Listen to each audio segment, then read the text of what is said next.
officers. I thought I'd go over and say hello.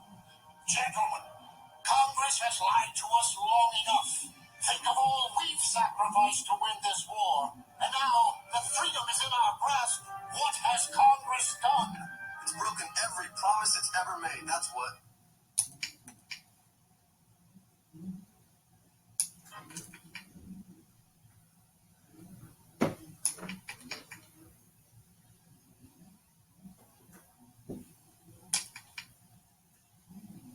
Has any man here been paid so much as a farthing by Congress?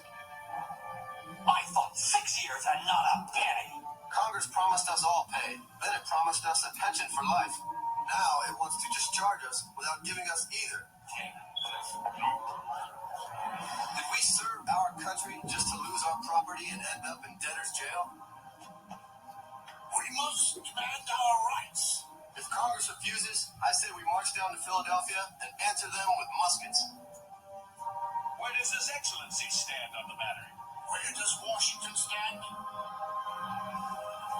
He cannot speak publicly on the matter, but I assure you, we have his support. Why else would he allow us to meet tomorrow? Read this, circulate it to bring more men to our cause. Then meet at the new building tomorrow at noon. The time has come to take matters into our own hands.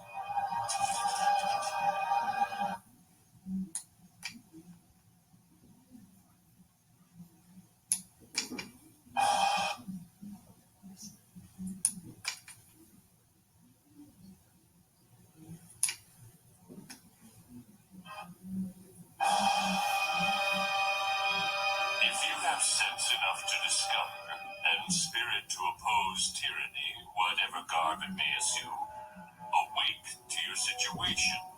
If the present moment be lost, your threats hereafter will be empty. What they were talking about sounds like armed rebellion. It's mutiny. This is the second such letter to be circulated amongst my officers. I ordered them to postpone their meeting, hoping they would reconsider. Obviously, they have not.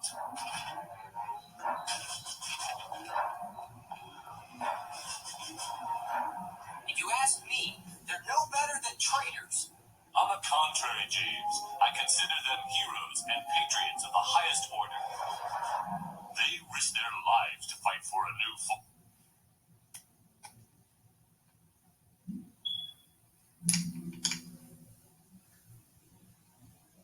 of government. And now they feel that government's turned its back on them. But what they said about Congress Comes from honest frustration. They haven't been paid, and there's little chance they will be. But why? The national treasury has no money. Congress has no power to raise taxes. And the states can't pay what they promised to. The simple truth is that without a strong central government, our republic cannot survive. I heard one of the officers say that you would support an armed uprising on Congress. Is that true? There's something I'd like you to see.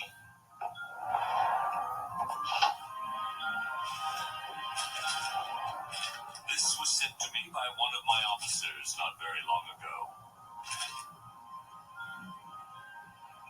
He's asking you to become king of the United States. He's saying the army would stand behind you. Have you ever heard of Caesar? That's the name of Dr. Franklin's horse. Julius Caesar was a great general and the most popular man in Rome. After winning a war, he marched his army into Rome And made himself king? and made himself king. I don't believe it. George Washington would never declare himself king. Never! Would he? Of course not. Anyone with half a brain knows George Washington would never do a thing like that. You'd never declare yourself king. Would you?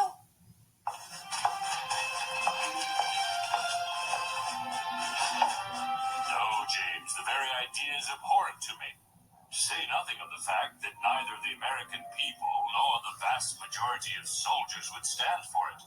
The army exists to serve Congress, not the other way around. I thought everything would be fine once the war was over.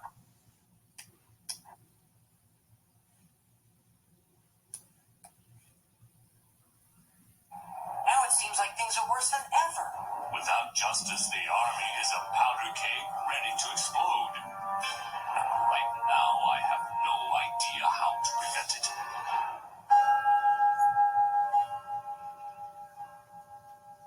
James Madison, delegate from Virginia, now has the floor. Gentlemen of Congress, we have no power to act. We have failed to live up to our promises. Now, General Washington warns of an armed uprising against us. No, the uprising? What outrageous! Who